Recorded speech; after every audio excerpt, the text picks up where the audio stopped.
Not gonna lie, this Daytona gave us some issues.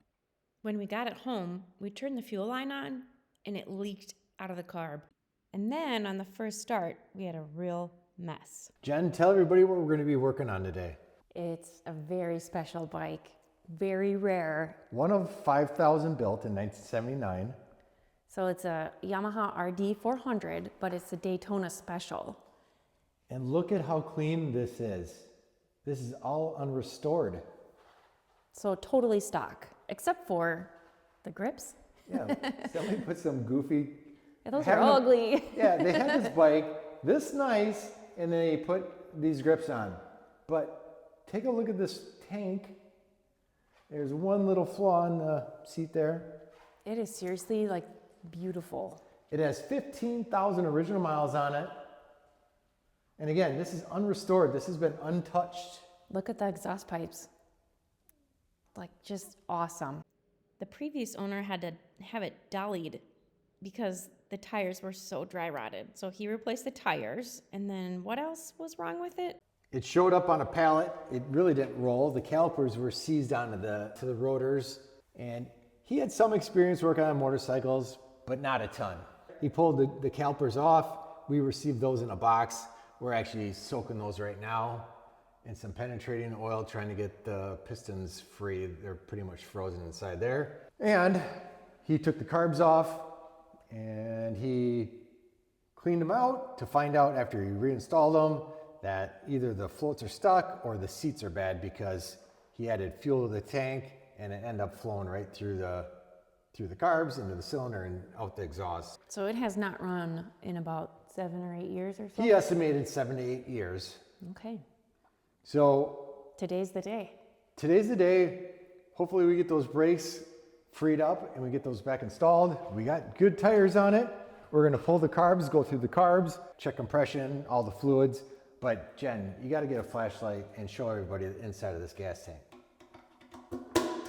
It is spotless.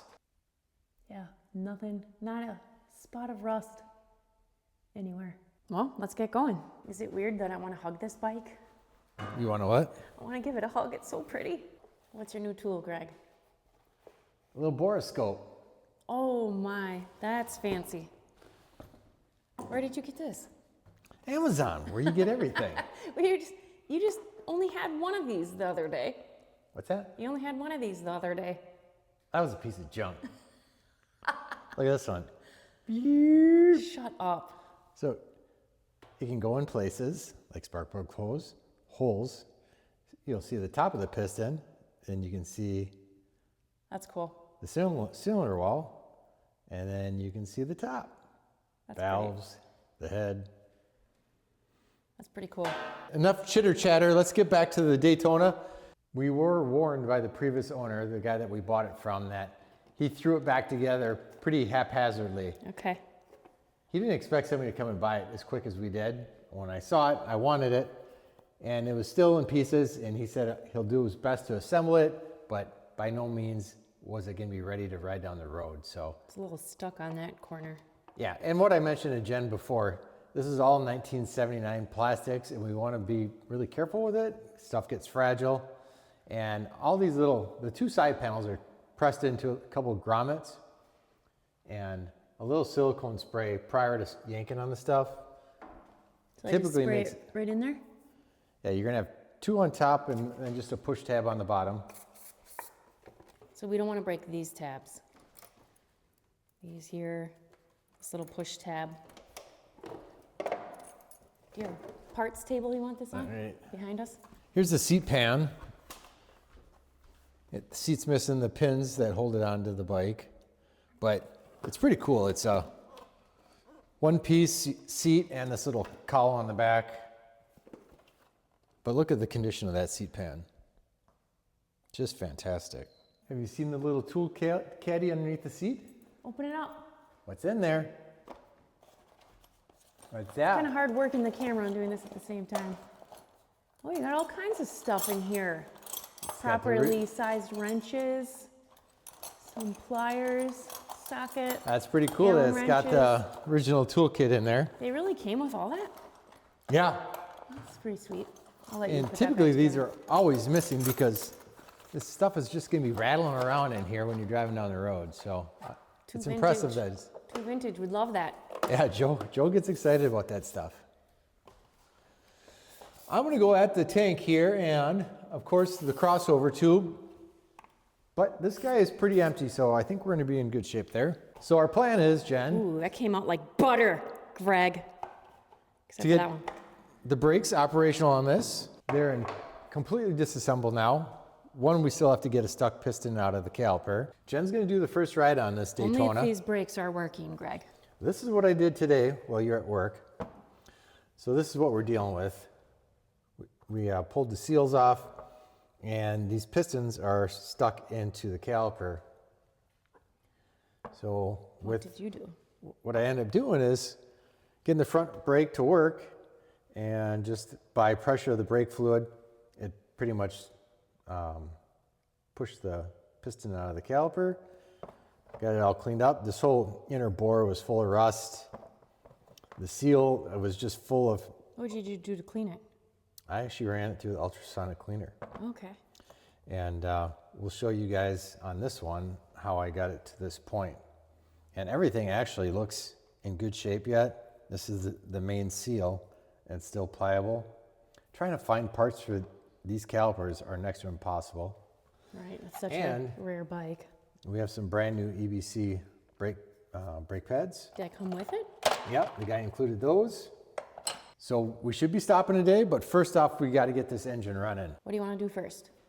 We're going to get the tank off. We're going to take our new tool and look down the cylinders, see how those look, and we'll oil them up. Oh, we got to check the airbox before we go cranking over this thing, right? Yes. Jen, are you going to find any mice in there? I'm saying no, but who knows?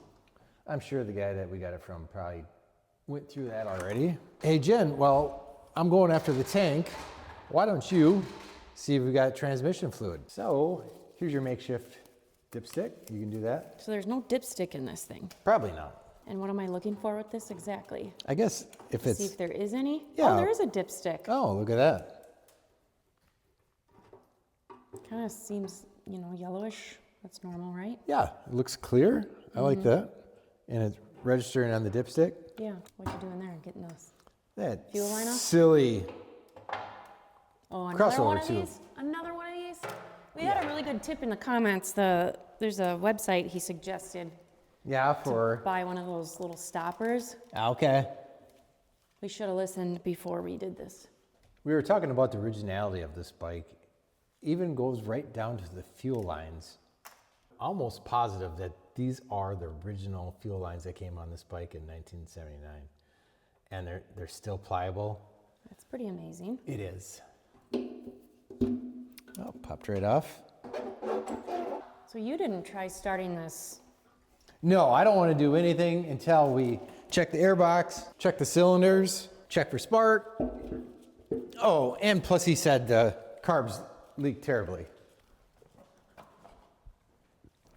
There is not a mouse or a nest in sight. And this doesn't even look that dirty. These are carb rebuild kits from Keister. It's a reputable company. I'm thinking for sure the needle and seats are worn on these carbs. And that's why after he put it back together, they were dumping fuel into the motor and out the exhaust. Here are the plugs that came out of the bike. Can you see that? They're looking like it was running pretty darn good. Let me see. Oh, yeah. Is that the golden brown color you're always looking for? It's a partially golden brown. So you're gonna look down now? Okay, the piston's pretty close to the top on this one.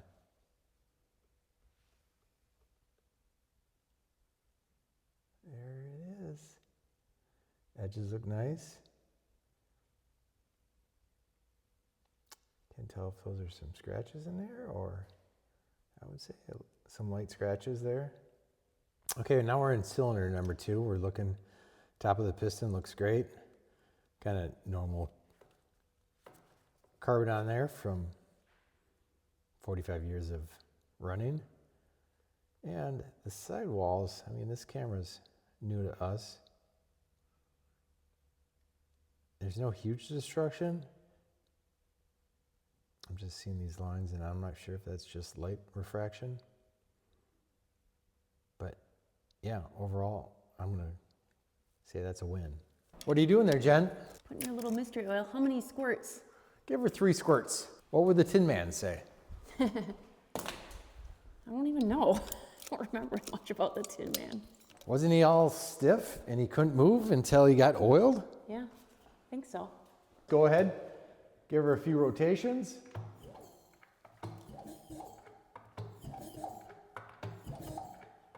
Why does that noise just excite me? It's just like a cool sound. For one, it's turning over. We run into so many bikes that are hung up, that sound like garbage, frozen. So when you get an old bike like this that's pretty valuable and everything starts out sounding good, it's exciting. Compression? Compression. What's your guess on the compression? I was gonna ask you, Jen, what are the predictions? This is a 400. Yep, 400. So you're hoping for something around 150? Do I have that right? Yeah, we have oil on the cylinder, so that always gives us a slightly false reading. But 150 I would be very happy with. It's got 15,000 miles on it, and I'm gonna say it's never been opened up, so we're running original pistons and rings. So compression over the years, we did see those Mars on the cylinder, so it could be down a tad, but Okay. 150 is good. Hop up there, Greg. I'm going. Throttle open. I just got a shower of oil out this blowhole over here. How are we? We're about 120. Maybe 125. All right, we'll give her a couple more. Is it still climbing or is it? It was climbing teensy. That's good. 130. I'm gonna say that's all right. Okay. Did it get in your eyes? No. Oh. So I'm not so much overly concerned about the numbers. I'm more concerned that it's gonna be the same as the other side. Let's do it.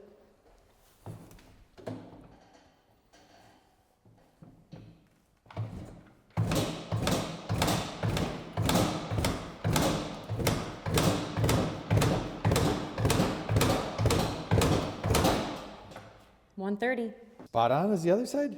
Yeah, Or was it 140? it was 130. Oh, perfect. That's great. Whoa! Did you see how that all came out? Oh, the oil came out of it? Yeah. Well, Is that not supposed to happen? the compression gauge is now thoroughly oiled. Before we forget, let's check the oil tank. Make sure that we've got 2-cycle oil in it. Oh, now with the cover off, pretty I was easy gonna say, indicator. I saw it was pretty full. Yes, we're half full. This is the auto luber underneath the side cover here. A few things that we're checking: that it's still hooked up, and we can also, there's a bleeder screw on there. We can, Ooh, I remember doing that. on the other RD, right? I believe so. You got That 2 means feeder it is- lines. okay. So your main line coming in is coming from the oil tank, goes in, gets And pumped. this is the screw? That's our bleeder screw, and these 2 lines go up to the carb bodies. So do I have to turn it all the way out, Yeah. basically? And if it's working right, it's gonna bleed out. Yep, so grab the screw, and Oh yeah, I see it already. there you go. Woo! Get back in there. Just snug in a bug. Snug in a bug. And you can operate the throttle here, and everything's working there. Great. And once we get the bike running, we're gonna pop the lines going to the carb and make sure that we have oil at the carb body. So, all right, Jen, give us a breakdown. Where are we at? Next, well, we've done compression. We have to check spark. And this is a point system. Ooh, I don't know what that means. It has points, so it's gonna need a battery in it. Underneath this cover here, we will find our points. I'm And, hearing people talking about points, but I don't really know what that is. well, they're obsolete. They pretty much died out in the late 70s. And it was just a extra maintenance item back in the day. And my first impression is it's just in great condition in there. Yeah, it does look really clean. Right. It's not, moisture hasn't been in there, so everything looks nice and tidy. So it's gonna have two sets of points, one for obviously for each cylinder. A point spike, the biggest culprit to no spark is dirty points. So looking in here, you can open them up and take a peek. And on this one, I see like a little growth on there. Not terrible. And on this guy over here, not bad at all. But since we have the cover off, we're just gonna run a little points file through there, clean them up, and then we'll go ahead, get a battery in it, and we'll see if we got spark. So when we're cleaning points, I always like to use a little electronic cleaner. It's pretty much a parts cleaner. And then just your typical points file. So just try to clean them off first. Open them up a little bit. Get your file in there. And you can use the spring pressure from the point itself just to put enough pressure on there. You want to keep that file flat as possible. Jen's first points cleaning. So you don't keep it open, right? You just... Yeah, let it close onto the file. Mm-hmm. Jeez. There we go. There. Oh yeah, look at that. You want a nice crispy spark out of this girl, don't you? Yep. Okay. All right, why don't we just give it a little spritz of compressed air.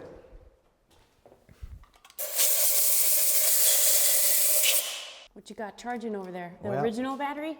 Now, original battery looks something like this. That's not on the charger. We got this little 12 volter here. Wasn't green, but I think she's got enough juice to get some power down to the points.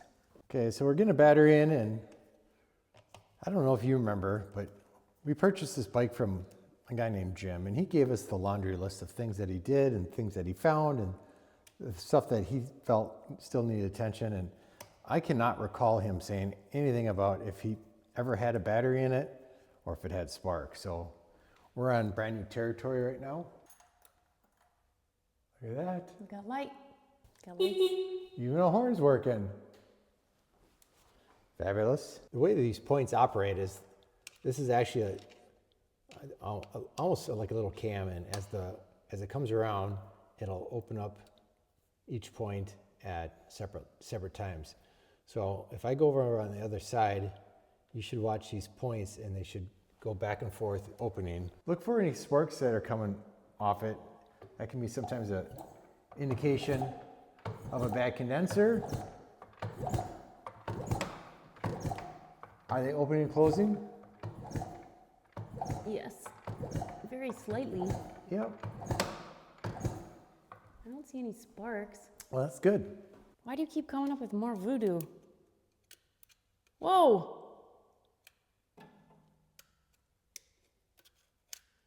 What are you doing here?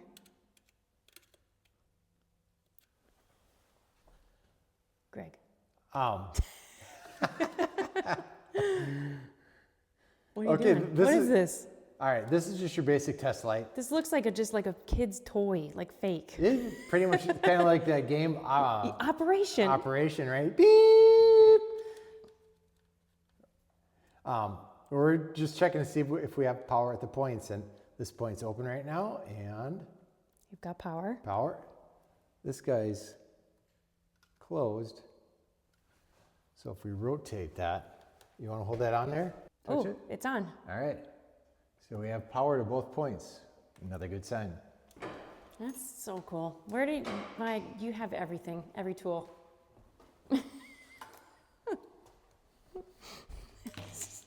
This looks fake. It looks like a fake toy. Spark. Spark! I'm feeling pretty confident about this. How about you, Jen? I'm feeling pretty good. Let's go. 3, 2, 1. Yes. Good Nice, spark? good spark. All right. Real strong. Are we going 2 for 2, Jen? 2 for 2. Yes. Looks Good? good. That is awesome. Fabulous. So whoever had this bike did take care of it besides the front brake issue. Front And brake. the carburetor. Yeah, it's just typical neglect of a bike sitting. The worst enemy on anything mechanical is sitting around not being used. Yeah, ride your bikes, people. Do you want the plugs back in? Yeah, plugs can go back in. I'm gonna get the points cover back on. I'm liking the direction we're heading here, Jen. We've got compression, we've got spark.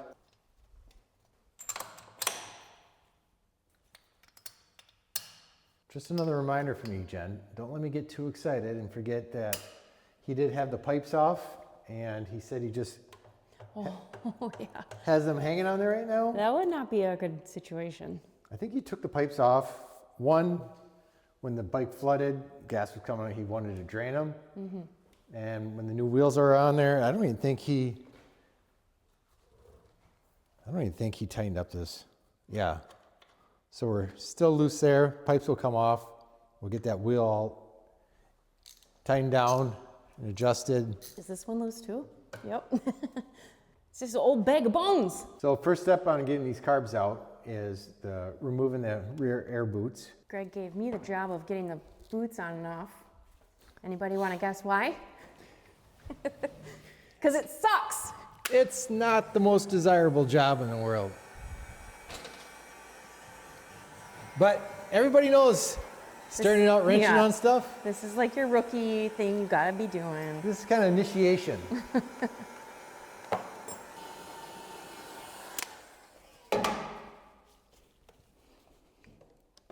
Look at that! It Came right off off. like nothing. See? Pro. You've I'm graduated. done with this job now. You've graduated to excellence in carb boot removal. Oil lines, remove those next. Typically, there's a little metal band on there that holds it on See there. that one? But that popped off very nicely. I'm Did happy the with other that. side yet? No. That doesn't have a metal band either. Nope. Oh, look at that though. That's a good sign. There's still oil in these lines. Oh, look at this. Here it is. Oh, funny. It was down at the bottom. And on your typical Yamaha RD carbs, they have separate slides, where this, on the Daytona, they built a one-piece throttle assembly. So that all comes off in one piece? I'm thinking we're gonna lift this assembly up and then Pull the carbs drops down and back out. Loosen that part first to get that off. Apparently you loosen this Phillips on top and everything's gonna come off a lot easier. And this looks like how you synchronize the carburetors here. Put a sync tool on here, pull that rubber boot off, and then use the little adjustment tabs on how the slides come up. How did you learn to do all of this? Trial and error. Really? No, I'm a young kid, you break stuff. You learn a lesson. And if you wanted to go riding that day, you and your buddies would start taking stuff apart until you figured it out. There was no YouTube and Google back then. Alrighty. You are still connected to something here.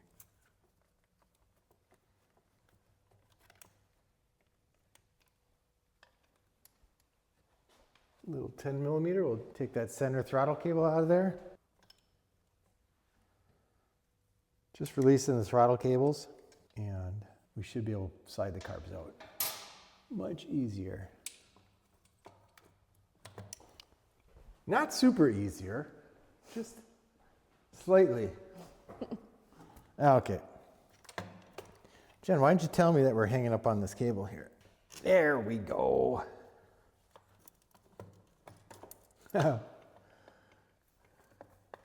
Okay.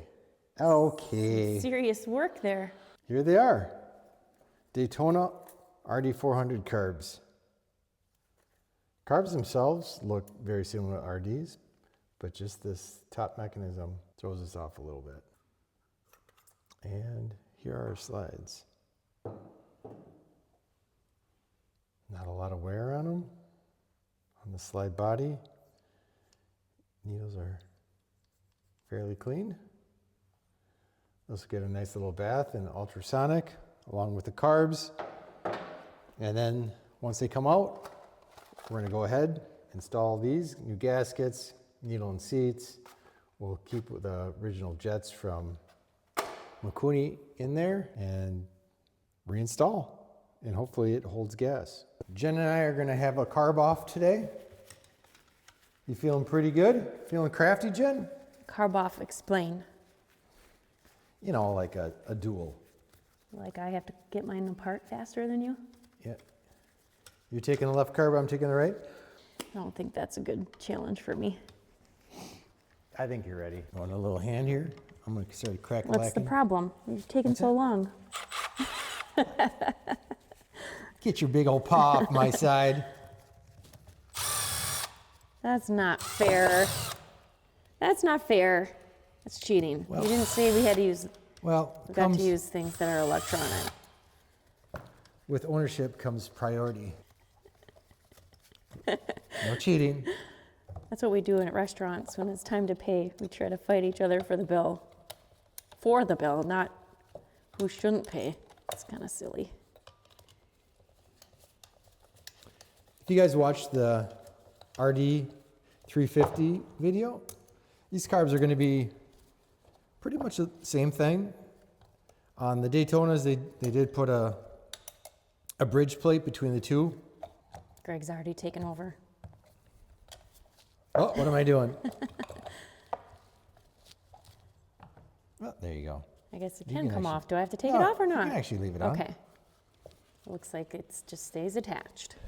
All right, like we said, the seller stated he went ahead and attempted to clean out the carbs, and they look good. Sorry if we've been out of camera. No, we're good. We're good? Yeah, they look really clean. Here are the So innards. then why would they be leaking? Like I said, the needle and seats, unless you replace them, which you didn't, because he gave us these carb kits that we haven't even opened these up to see what's all included, but hopefully there's brand new needles and seats. Yeah, so she's keeping up pretty.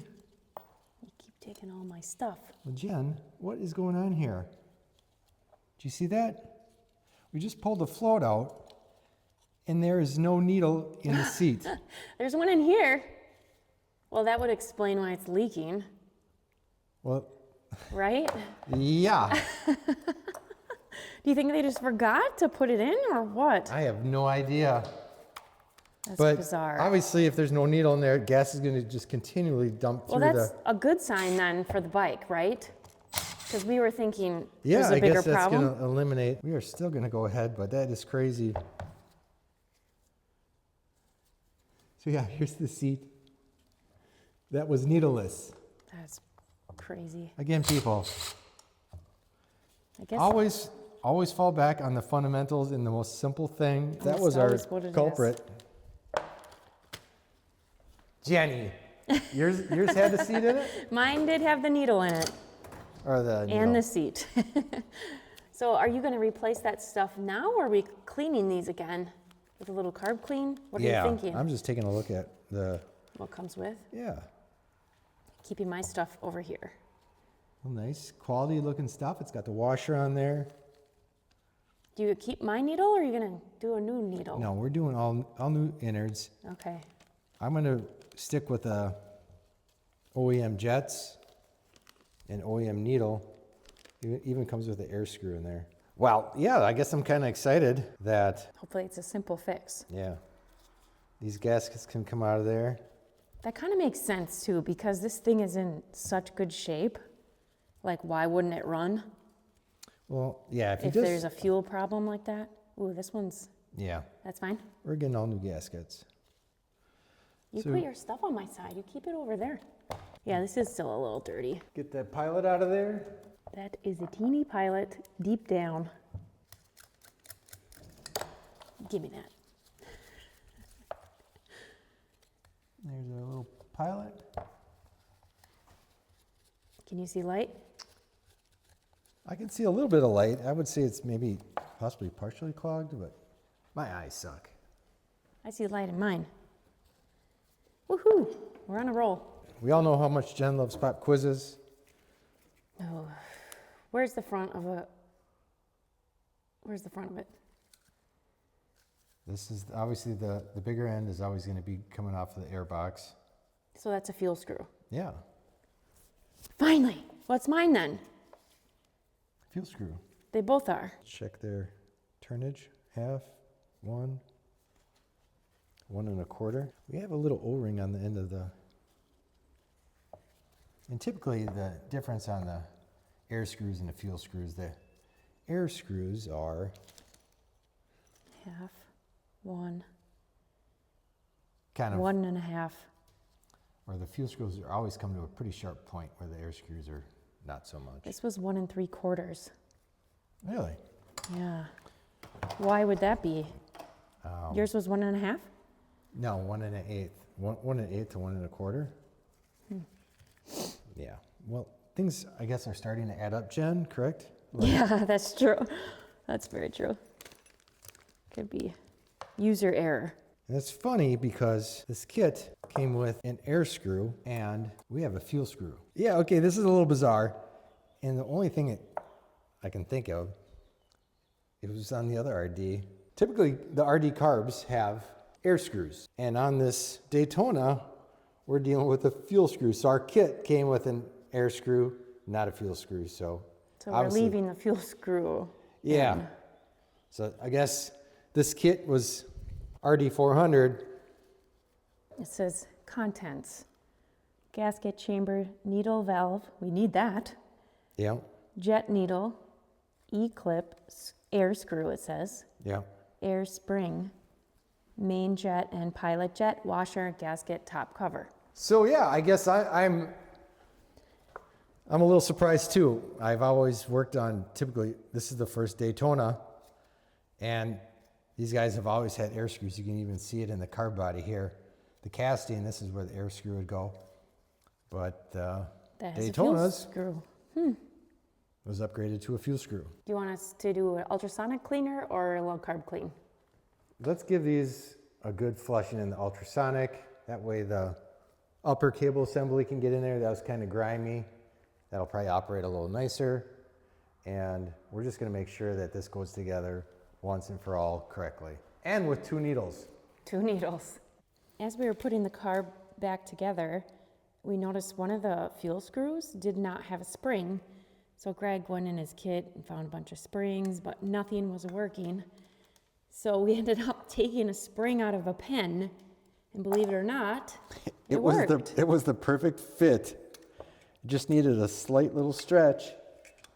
But every spring that we took out of old existing carbs, even if they were from fuel screws, the diameter, right, was just too big to fit into the carb body. And the first pen that I grabbed, It was bingo, perfect. it was like spot on perfect. It's a MacGyver moment. I have impressed myself.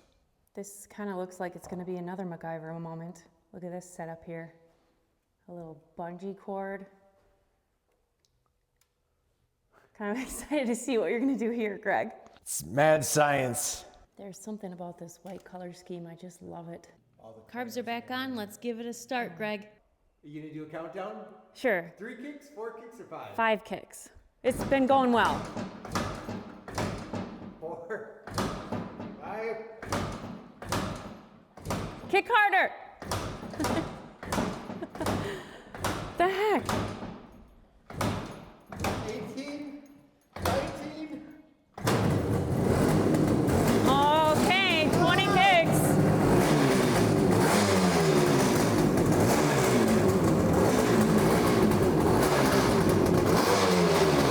Uh-oh.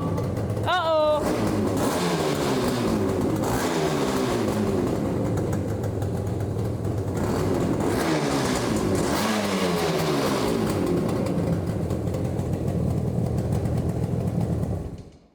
That's, Never goes according to plan. yeah, that's not good. What happened here, Greg? Looks to me like the pipes are full of gas. They're not supposed to be, but they were.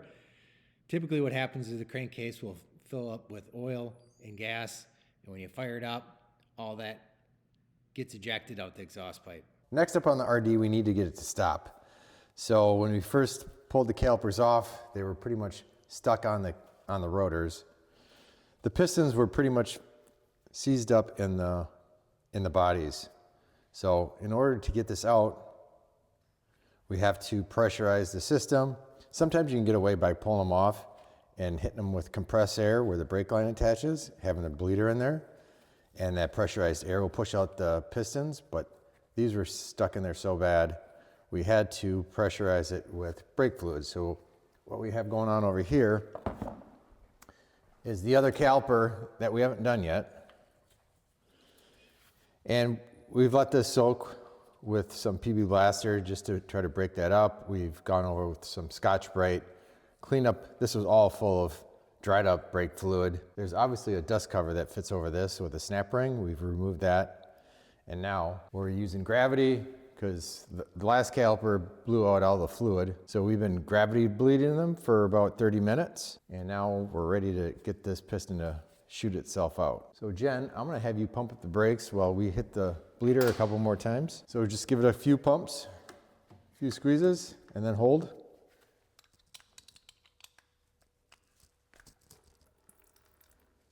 You always want to keep an eye on your reservoir up there. You don't want it to run out of fluid.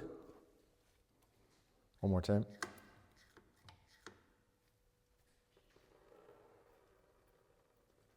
I'm going to add a little more fluid up top.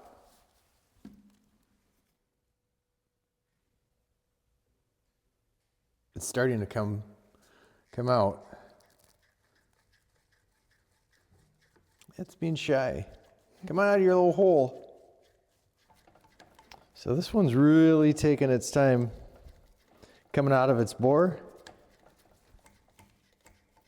I don't know if we still have a little air trapped in the system, but it's slowly working itself out.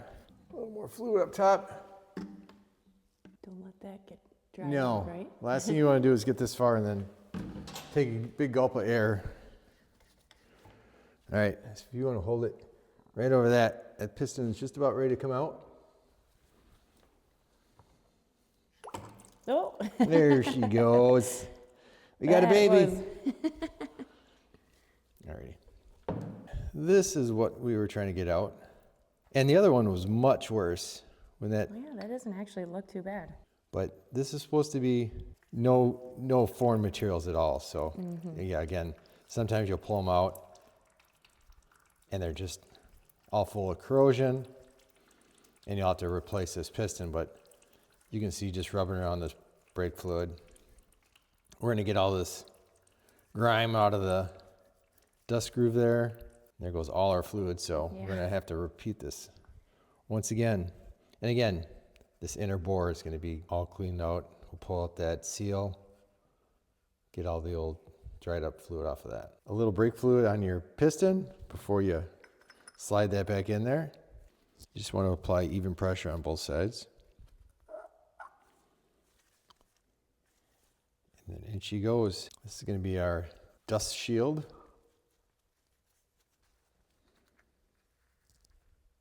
So we have the outer dust seal all the way around. You want to make sure it fits on the inner groove of the piston. And then there's also a groove on the caliper that you got to make sure it's all the way in. And then there's just a snap ring that goes around the outer part of it. Sometimes this can be tricky. Wants to roll back over that seal. If you could hold that, Jen, that would be great. You just got to spread her open. So with our fingers crossed, we're hoping that this whole caliper is going to operate again. Ooh, that's gross in there. What's the best way to clean that out? That inner groove? Let's see what it looks like. Yeah, we can actually run it through the ultrasonic cleaner or just get in there with a little elbow grease and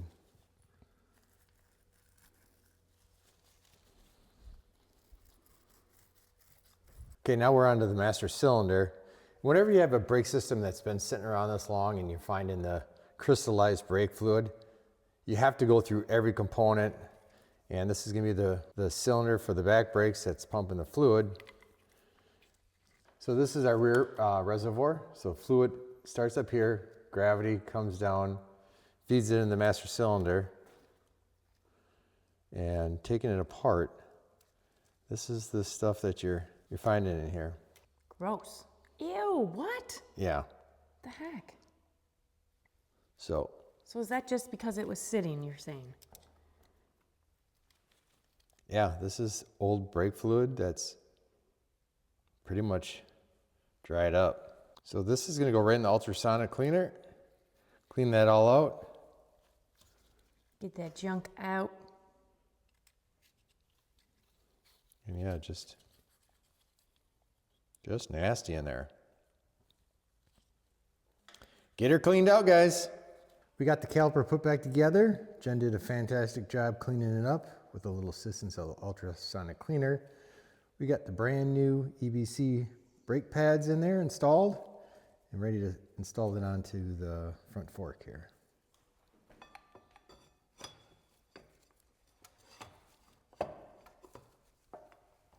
You want to hold that in place. Now the fun part comes is getting all the air out of the system. Now it's been completely purged, and a lot of people are probably thinking, why don't you use a vacuum operated brake pump? We've done that and had on and off luck, but I've never really been skunked on gravity feeding it open like this, connecting it, going back, opening the bleeder, and so on, just letting all that air naturally force itself out. Pretty excited about the front end here, Jen. Let's just do a little assessment of here's our master cylinder. This actually went through the ultrasonic cleaner too, and it's, instead of dark yellow, it's actually transparent. You can see our fluid in there, and the fluid's brand new. Our calipers hung with brand new brake pads. Again, through the ultrasonic cleaner, everything was dissected, cleaned, and actually reused, all the seals and everything. And the tire spins and stops.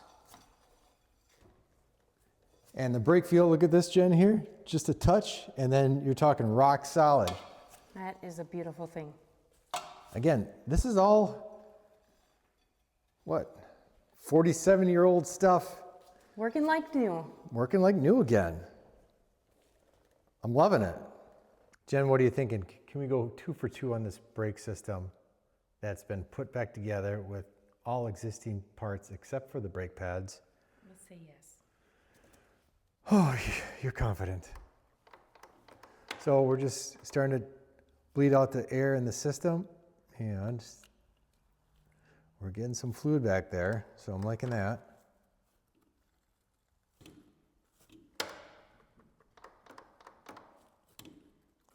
Foot pedal here is starting to stiffen up for us.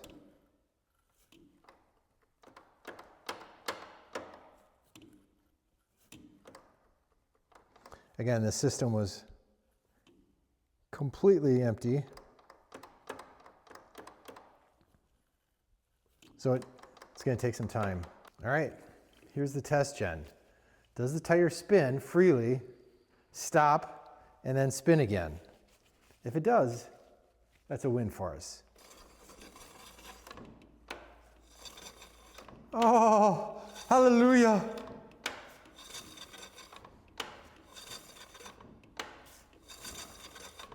Front.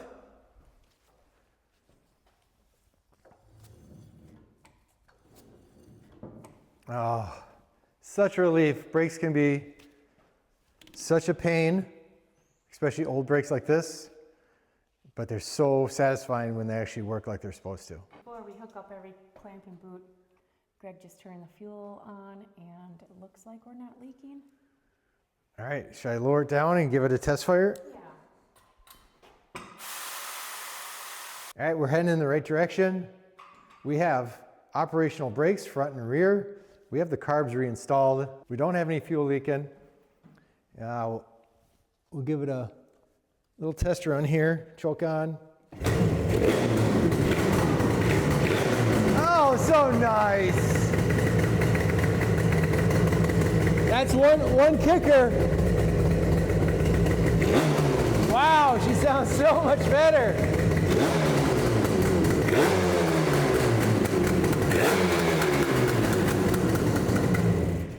All right, we're gonna get this thing buttoned up. Give us 15 minutes and we're gonna be heading out on the road. It's a balmy 45 degrees here in Wisconsin today, so I'm gonna suit up.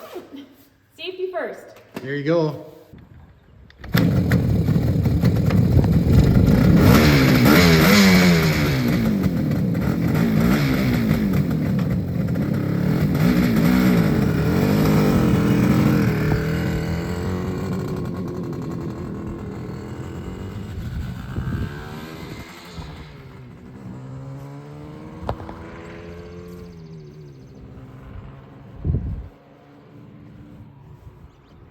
There she goes, driving down the road.